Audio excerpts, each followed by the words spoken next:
All right, welcome back, everyone.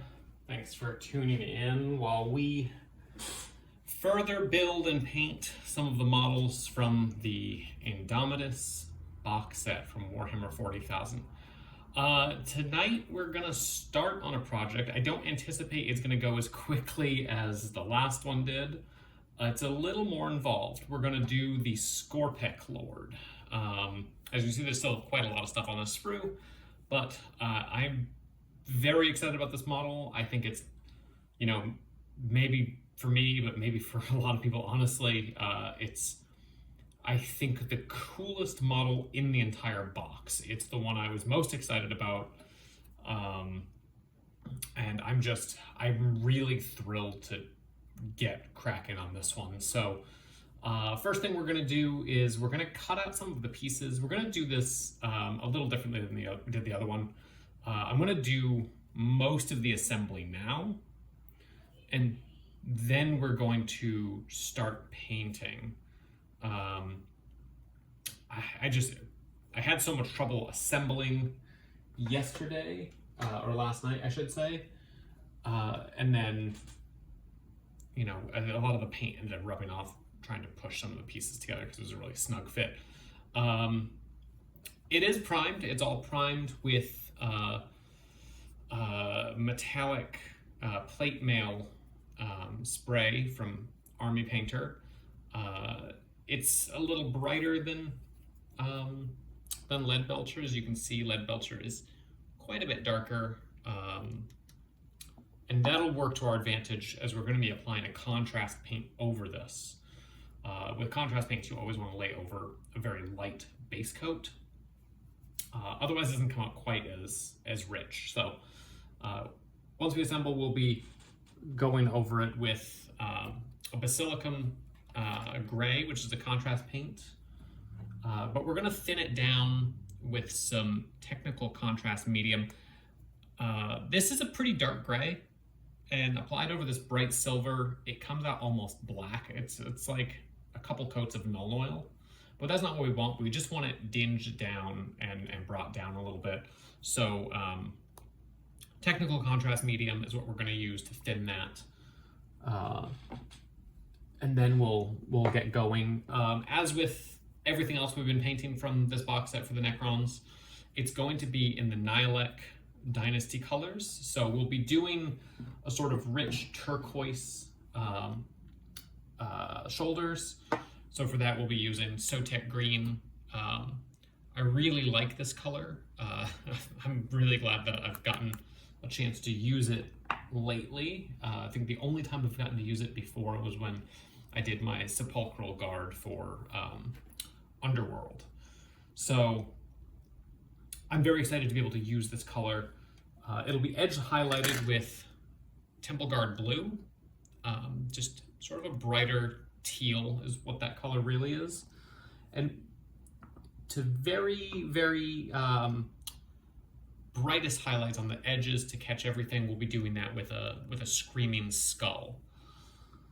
As for some of the weapons, we'll be doing most of the weapon furniture for the guns and such in Abaddon Black, just to give it a little contrast, darken it up just a little bit.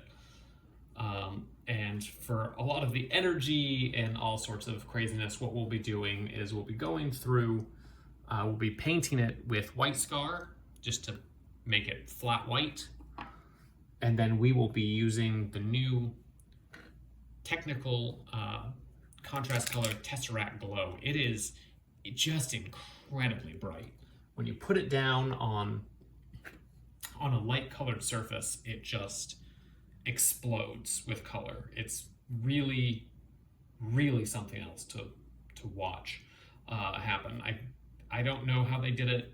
It's magic in a bottle, and it would otherwise we would be doing many, many, many coats. Another big aspect of the Nihilakh Dynasty is the fact that they use a lot of gold. So we'll be using Retributor armor for the base coats, and then we'll be doing Auric Armor Gold and Runefang Steel as our highlights on those. So with that, I'm going to start cutting this out. assembling, and then we will tune back in for a little bit of painting.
We've got him assembled.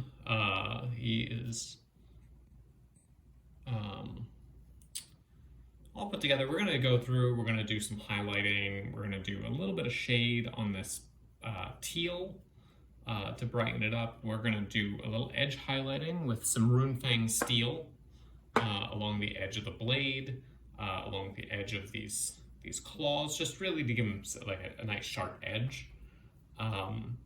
And then that'll be about it. And then we can move on to basing. Basing, we're going to do the rubble in off-white, and we're going to shade it with Agrax Earthshade just to give it a little bit of depth. The base we're going to do in Astrogranite, and we're going to dry brush it with Tyrant Skull. So yeah, not sure how I feel about this really bright right here, so I might go back and dull that up again. But generally pretty happy with how this guy came out. He's such a cool sculpt, you know, it's exactly what I've come to expect from Games Workshop over the last couple of years. Just these really cool dynamic sculpts that are just, you know, a lot of fun to build, a lot of fun to paint. And just, you know, it's not the GW that I remember growing up, you know, in the 90s. We also do have to do these cables still, and we will do those. But all right, I'm gonna jump back into a time lapse. First thing will be shading, and then highlighting, doing the cables, and that's it.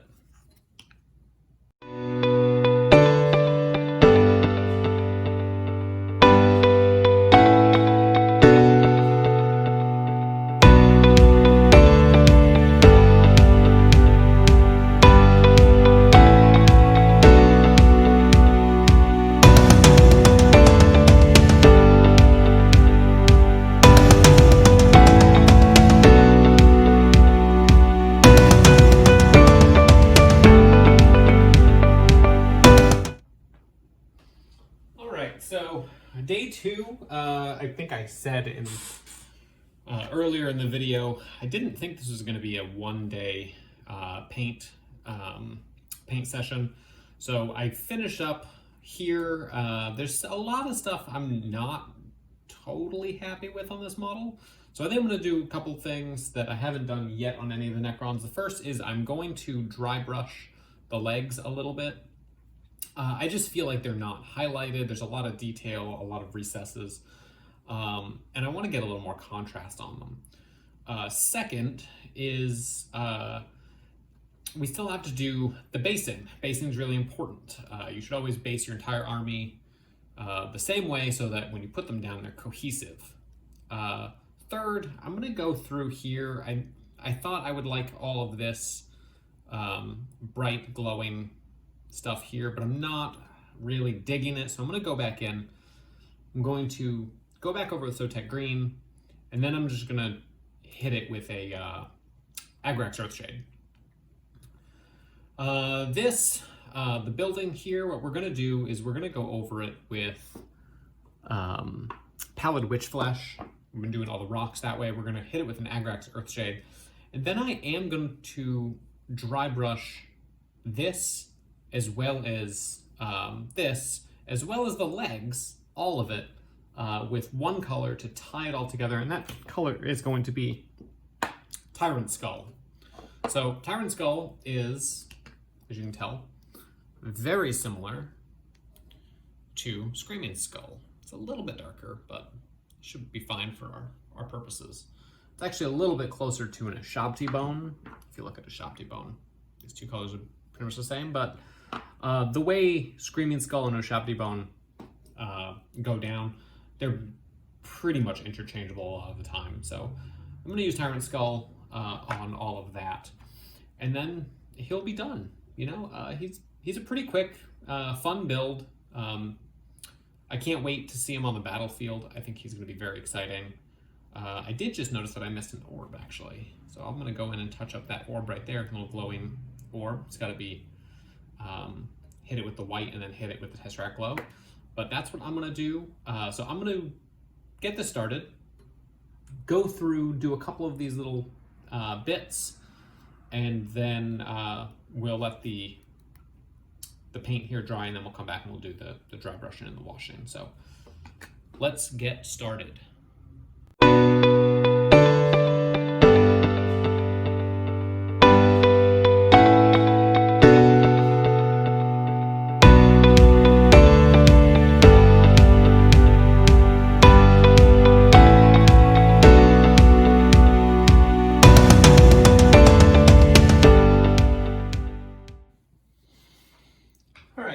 Some texture paint down.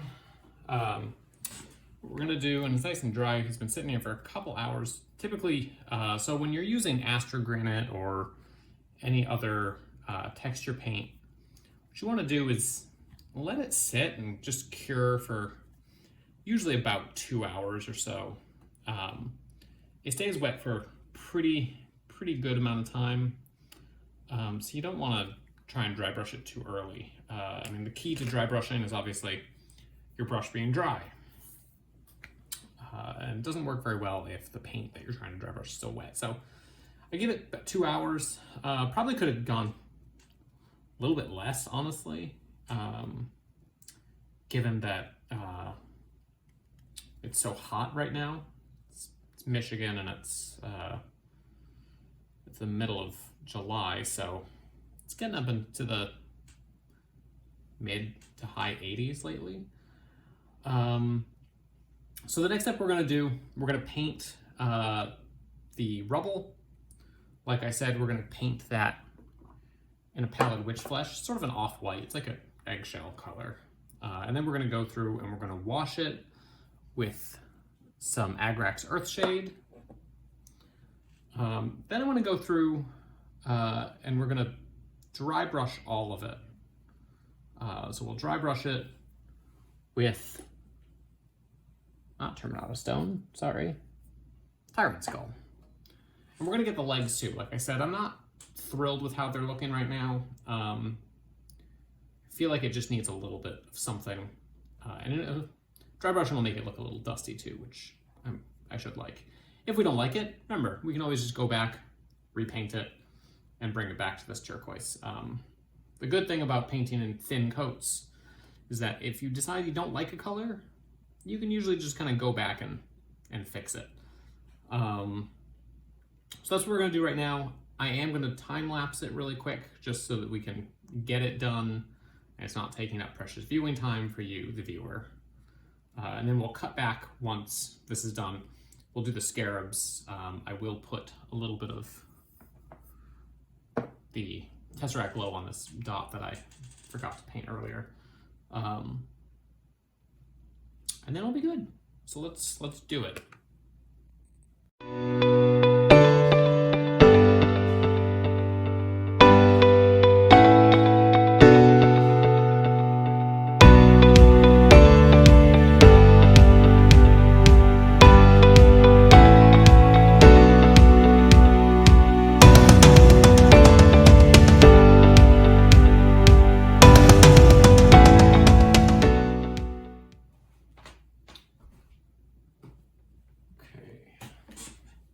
So with the shade finally down and dry, it's time to do a little dry brushing. So dry brushing, I'm not going to fast forward immediately. I will fast forward in a second. A lot of people struggle with dry brushing, so I just want to go over it for anyone who's new. If you're unfamiliar with how to dry brush or what that means, really. Let's talk about it. It is a very particular skill that a lot of people kind of struggle with a little bit. You know, it's easy to do poorly, and kind of hard to do well. You know, one of those simple to learn, difficult to master situations. But I think that's because people generally make it a little too complicated for themselves.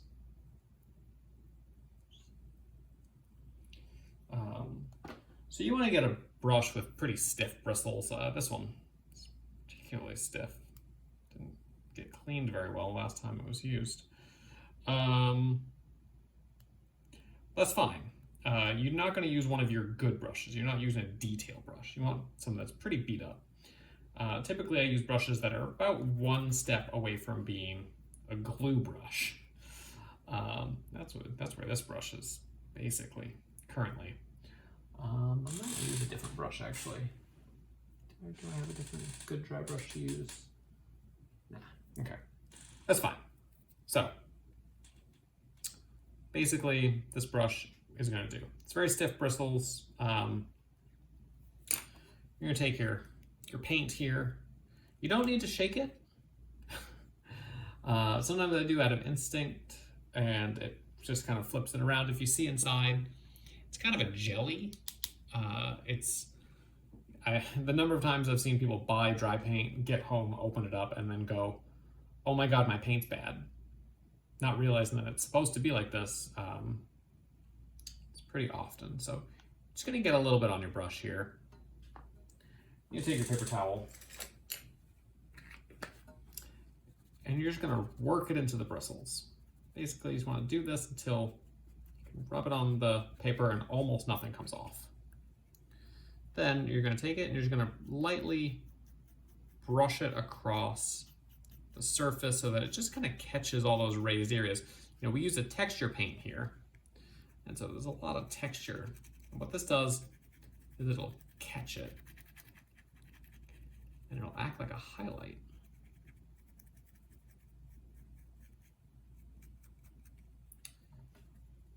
If you can see that already. Lighting's kind of bad because it's starting to get late, but if you can see that, it's just a little bit, you know? And a little goes kind of a long way.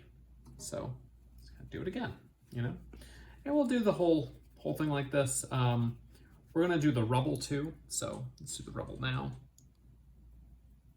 Just pick it out. It's just very lightly flicking the brush across just to catch the raised parts. And what that does is it creates a little highlight. And in combination with the shade, you get a really nice sense of depth. You can alternate directions, just kind of picking out the spots where light would catch. Okay, and we can even do the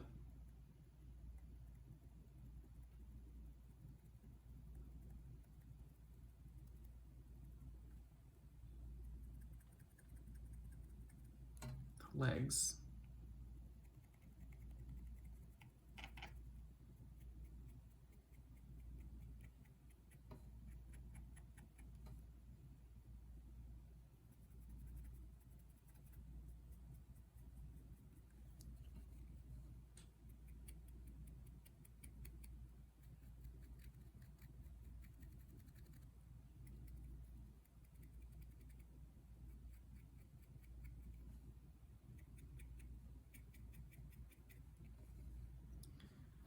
It makes me like the legs a lot more, actually. I'm glad I did this. Might do this for all the Skorpeks.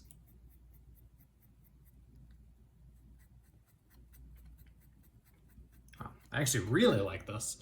I might go back and do this for all the characters, actually. This looks a lot better than I thought it would. I was expecting it to look okay,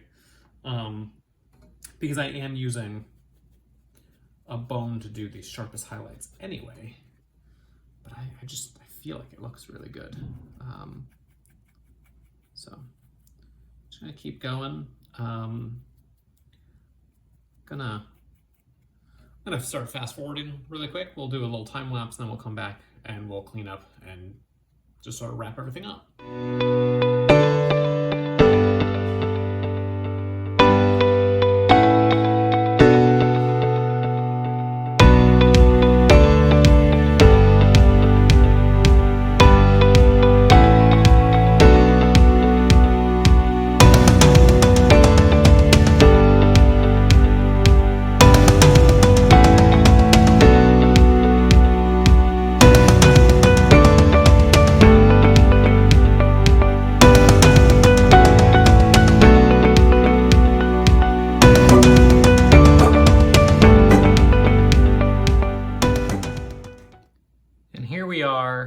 The finished Skorpekh Lord. Very happy with how he came out. During the cut, we touched up some of the issues I had. I didn't love the inside of the barrel, so I capped it with a little bit of Agrax Earthshade. Went back around. I did the dry brushing. I really like how it came out on the legs. Hopefully you can see it on the camera here, but I went up and touched up here and on the shoulders and on the arms as well. I just really enjoy that bone color playing off the teal. I feel like it gives a nice contrast, and it kind of yellows it up a little bit, which I think is exactly what you want for this model. You want the green turquoise to be a little yellowed. And then we went around and did the scarabs on the base here. Added a couple grass tufts. I mean, simple enough. You know, you can just buy this stuff, comes on a sticky roll. Just throw a little bit of glue on the bottom of it, stick it to the base once you're done. But this wraps up this build. Took a little over a day to get them done, so don't be afraid to tackle these big characters. Not everything has to be a monumental project, even with these really intricate minis. You know, he took me about a day, you know, but you look at something like Ghazghkull Thraka, I think I spent close to 50 hours painting that model. But, you know, not everything is Ghazghkull, so, you know, and I'm pretty happy. You know, when I put him down on the table for the first time, I'm going to be really, really happy to show off this paint scheme. So I hope you've enjoyed it. Stick with us. I believe the next thing we're going to be painting is the Plasmancer and the 2 Crypto Thralls. We're going to do it as a single video, I think. If not, there'll be separate videos coming, but trying to paint everything in the Indomitus box set, minus the handful of things that I've painted without you guys. So painted the Overlord already. Unfortunately, didn't get any footage of that. Painted the Reanimator. I was way too excited to paint that. It's such a cool model. I know on the battlefield doesn't seem too great, but it was a blast to build, and honestly I think it's one of the coolest looking things in the box. So tune in next time. If you like the video, hit like, subscribe to follow more content. Leave a comment. What do you think is the best thing in the Indomitus box set? What are you looking forward to build? Are you doing any new armies? Or are you hoping for any particular model to come out in the next little bit? Let me know. If you have any suggestions for something you'd like to see me paint, leave a comment, let me know, and I will see what I can do. So anyways, tune in next time, and until then, see you later.